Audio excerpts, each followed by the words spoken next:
बिस्मिल्लाहिर्रहमानिर्रहीम। नाज़रीन अस्सलाम वालेकुम। मैं हूं आपका मेज़बान साबिर शाकिर, वफ़ाक़ी दारुल हुकूमत इस्लामाबाद से कुछ ताज़ा तरीन इत्तलात और हम खबरें आपसे शेयर करते हैं। इस वक्त पाकिस्तान की सियासी सूरत हाल इंतहाई गंभीर कशीदगी बढ़ चुकी है और लड़ाई में किसी भी सूरत में कमी वाक़ई नहीं हो रही। जितनी भी दरपर्दा कोशिशें की जा रही हैं वो कोशिशें कामयाब नहीं हो पा रही।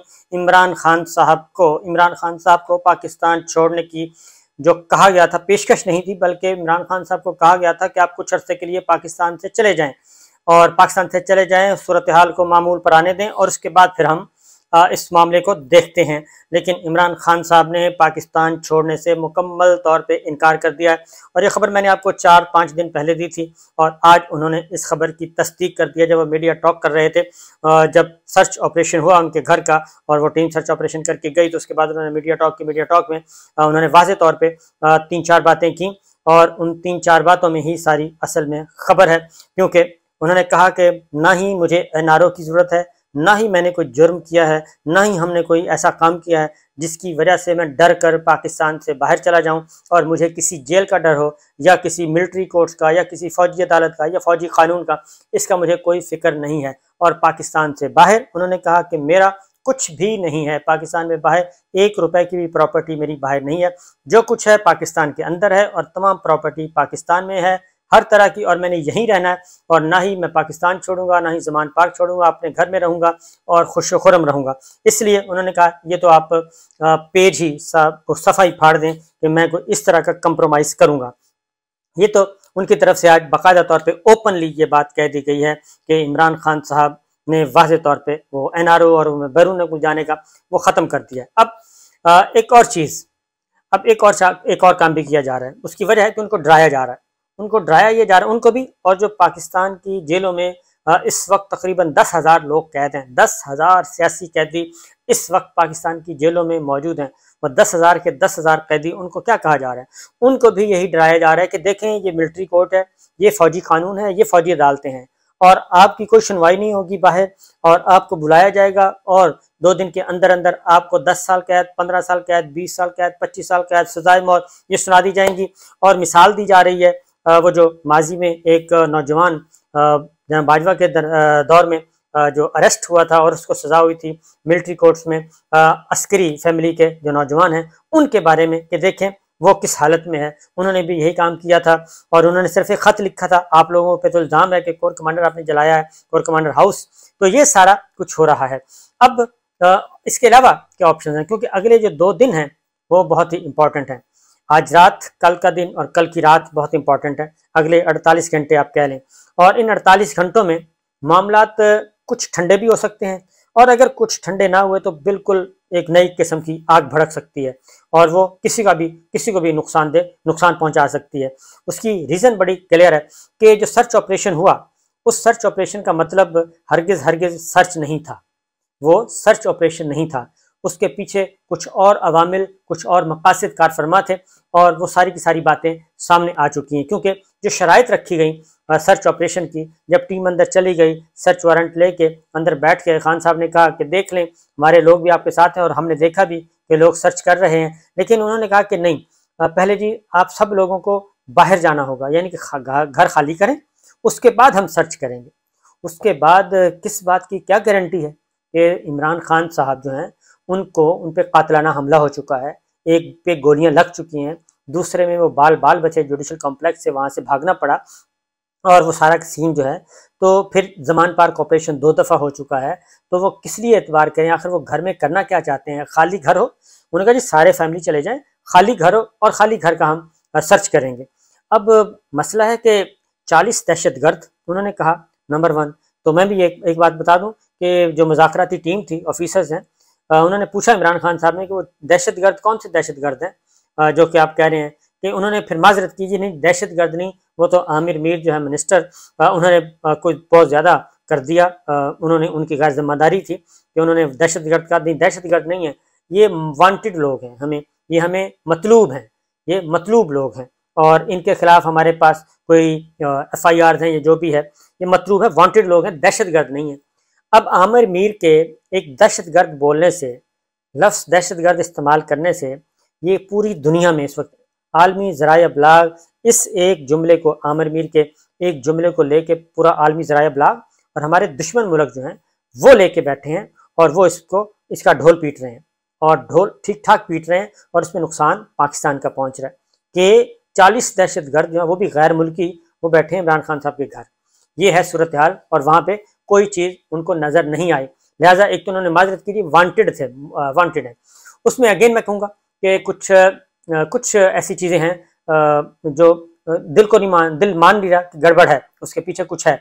ऐसे नहीं है, ये सर्च ऑपरेशन नहीं है। इमरान खान साहब को पता चल गया, लिहाजा इमरान खान साहब ने कहा जी बिल्कुल घर खाली नहीं होगा, नंबर 1। नंबर 2, इसकी बात की क्या गारंटी है कि वो चीज़ें इंस्टॉल ना कर जाएं, क्योंकि आजकल तो बहुत ही बारीक बारीक किस्म के। और इस बात की क्या गारंटी है कि वहाँ पे खुदा ना खास्ता कोई ऐसी जहरीली गैस जो है वो बिल्कुल जिसका पता ही नहीं चलता वो कर जाए।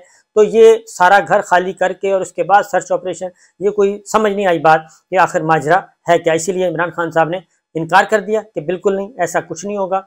और ये हाई कोर्ट के जो SOPs हैं, हाई कोर्ट ने एक हुक्म दिया हुआ है कि किस तरीके से सर्च करनी है घर की, और उस लाहौर हाई कोर्ट का ऑर्डर है, उसको इम्प्लीमेंट करना है तो कर दें, वरना हम दोबारा हाई कोर्ट से रिज्यू करेंगे। अब ये एक दफ़ा तो विजिट करके आ गए हैं, सारा कुछ देख आए हैं, और ये चीज़ें नोट कर ली गई हैं, फिल्में बन गई हैं, वीडियोज़ बना ली गई हैं, सारे घर की जो आउटर साइड है उसकी सारी की बना ली हैं कि कौन सी खिड़की है, कौन सा दरवाज़ा है, कौन सा वो है रोशनदान है, इस तरह की चीज़ें सारी की सारी जमा कर ली गई। बहरहाल अब आगे बढ़ते हैं कि ये 2 दिन एक और बात भी इमरान खान साहब ने, वो है इमरान रियाज खान। इमरान रियाज खान की ज़िंदगी शदीद तरीन ख़तरे में है, और इमरान रियाज खान साहब के बारे में हम भी कह चुके हैं, क्योंकि हाई कोर्ट में उनको पेश नहीं किया जा रहा।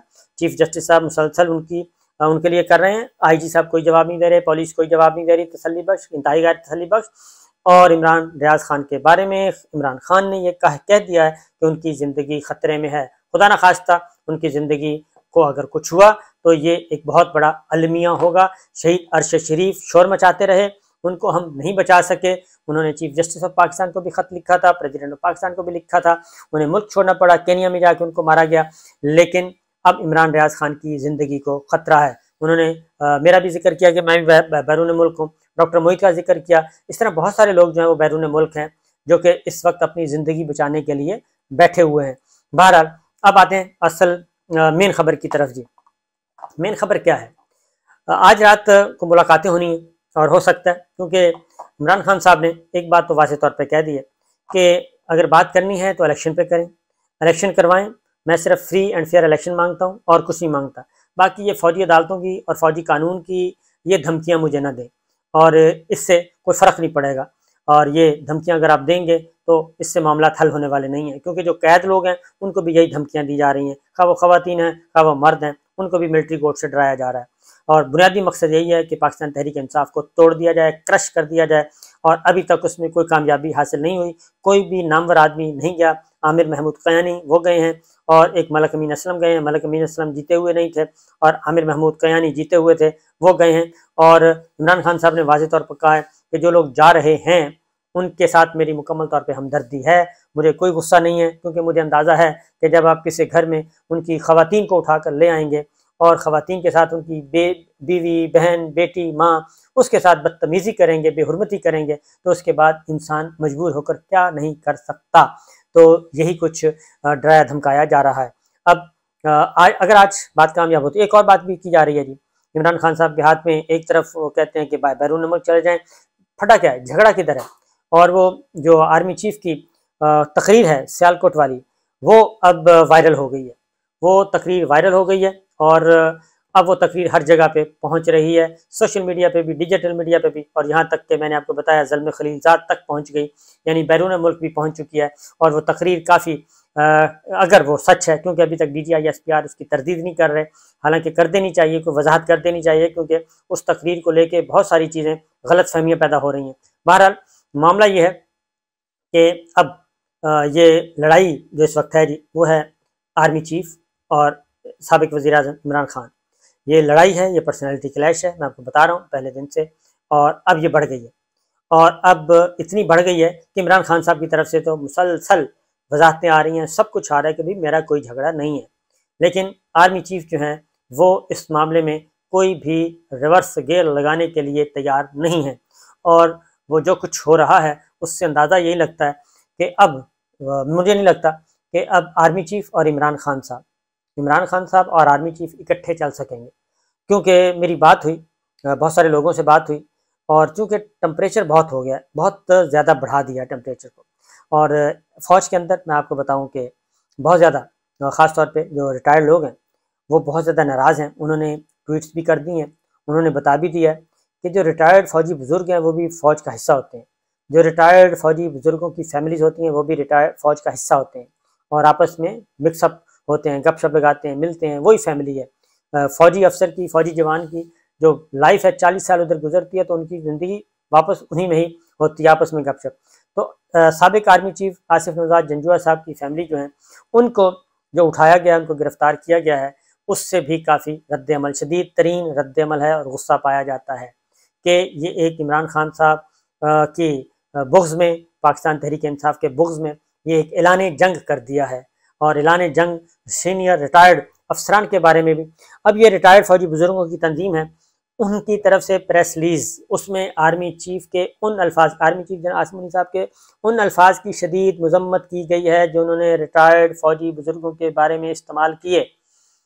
ये ऑन द रिकॉर्ड आ चुका है, तो इसका मतलब है तरदीद नहीं हो रही, इसका मतलब है आर्मी चीफ की सियालकोट गैरिजन में तकरीर काफ़ी सख्त थी, और उसमें उन्होंने मल्टी डायमेंशनल वो तकरीर थी। पाकिस्तान तहरीक इंसाफ और इमरान खान के बारे में तो थी, लेकिन उन्होंने रिटायर्ड फ़ौजी बुज़ुर्गों, रिटायर्ड फ़ौजी अफसरों और रिटायर्ड फ़ौजी अफसरों की फैमिलीज़ को भी रगड़ा लगाया है, और इसीलिए बाकायदा तौर पे सोशल मीडिया पे अब आ चुकी है, बात खुलकर आ चुकी है, हर तरफ लड़ाई है। अब army chief general Asim Munir साहब ने कई महाज खोल लिए हैं, और एक महाज तो पॉलिटिकल है, इमरान खान साहब के ख़िलाफ़ है, और मुझे नहीं लगता, क्योंकि मेरी जितनी भी बात हुई है, मुझे नहीं लगता कि अब आर्मी चीफ और इमरान खान साहब एक साथ चल सकेंगे, क्योंकि इलेक्शन होते हैं, इलेक्शन के नतीजे में इमरान खान साहब को जीतने से कोई नहीं रोक सकता, और अगर उनको मिलिट्री कोर्ट्स के ज़रिए से फ़ौजी अदालतों के ज़रिए से अगर उनको सज़ा दिलवाई जाती है, सज़ा दी जाती है, क्योंकि घर की बात है फिर तो दी जाती है, या पाकिस्तान तहरीक इंसाफ को कलअदम करार दिया जाता है, तो मुझे 100% मैं इस बात पे मुझे यकीन है कि आला अदालतें ये कबूल नहीं करेंगी, आला अदालतें ये कबूल नहीं करेंगी। इसलिए ऑनरेबल जजेस को गालियाँ दी जा रही हैं, धमकियाँ दी जा रही हैं, जेलों में डाला जा रहा है, उनके अहकामात को नहीं माना जा रहा। ये जजेस को भी उसी तरीके से वही सलूक किया जा रहा है जजेस के साथ, और उनको भी बेतौकीर किया जा रहा है, और उसकी वजह ये है बेतौकीरी की कि अदलिया इनकी बात नहीं सुन रही, इनकी बात नहीं मान रही, और अदलिया अपने कंधे देने के लिए इस्तेमाल नहीं। उसकी रीज़न बड़ी वाज़ेह है, ऑनरेबल जजेस, आला अदलिया, ये एक मजमूई कलेक्टिव अप्रोच जो है, उनकी कलेक्टिव कंक्लूजन वो मैं बता रहा हूँ कि वो कहते हैं कि हमारे फैसलों को बेतौकीर किया गया, और हमारे फैसलों को मिलिट्री इस्टेब्लिशमेंट बेचती है, और हमारे फैसलों को बेचकर बेतौकीर करके हमें गालियां दिलवाई जा रही हैं। ये है जुडिशरी की अंदर की फीलिंग्स। इसलिए जुडिशरी जो है वो तो डट कर खड़ी रहेगी आइन के साथ और सुप्रीमेसी ऑफ कॉन्स्टिट्यूशन के साथ, और वो आइंदा भी खड़ी रहेगी। उनको कोई फिक्र नहीं है, कोई परवाह नहीं रही।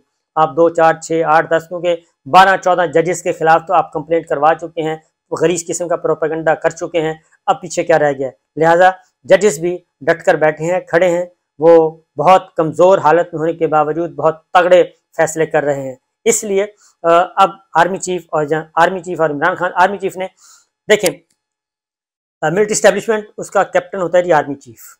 अगर जुडिशरी के साथ टक्कर है तो आप समझ जाएं, अगर पॉलिटिशियंस के साथ टक्कर है तो समझ जाएं, मीडिया के साथ टक्कर है तो वो समझ जाएं कि हर जगह से उनकी आपस में हो गई है। और अब रिटायर्ड फौजी बुजुर्ग जो कि उनकी अपनी फैमिलीज़ हैं, उनके अपने लोग हैं, असातिज़ा हैं सारे के सारे, और असातिज़ा पहले तो जनरल बाजवा ने ये काम किया था, अब भी वही कुछ हो रहा है। जनरल आमिर शुएब जो हैं, उनको उनकी बहुत ज़्यादा रिस्पेक्ट है। उनको तो मौजूदा आर्मी चीफ की टेन्योर में उठाया गया घर से, तो लिहाजा मामला इतने सीधे नहीं हैं, और सूरत हाल बिगड़ती जा रही है, और ये सारे का सारा अब इमरान खान और आर्मी चीफ के दरमियान आ गया है। पीडीएम और वो सारे आराम से बैठे हैं, वो अपना एंजॉय कर रहे हैं, आप लोगों को आमने सामने कर दिया है। अब आप एक नेचुरल एलाइज जो थे वो एक दूसरे के सामने हैं, और कोई बात सुनने के लिए तैयार नहीं। बल्कि मैं कहूँगा इमरान खान साहब तो बहुत कुछ कह चुके हैं, और इसमें कोई ऐसी नहीं है, ईगो वाली बात नहीं है। अगर कौमी मफाद पाकिस्तान कहते हैं जी हमारा पाकिस्तान, तो फिर हमारा पाकिस्तान है, तो फिर हमारे पाकिस्तान में सबको बैठना चाहिए, बिठाना भी चाहिए। लड़ाई न करनी चाहिए, न करवानी चाहिए, और ना ही झूठे मुकदमे दायर करने चाहिए। इजाज़त दीजिए, अल्लाह हाफ़िज़।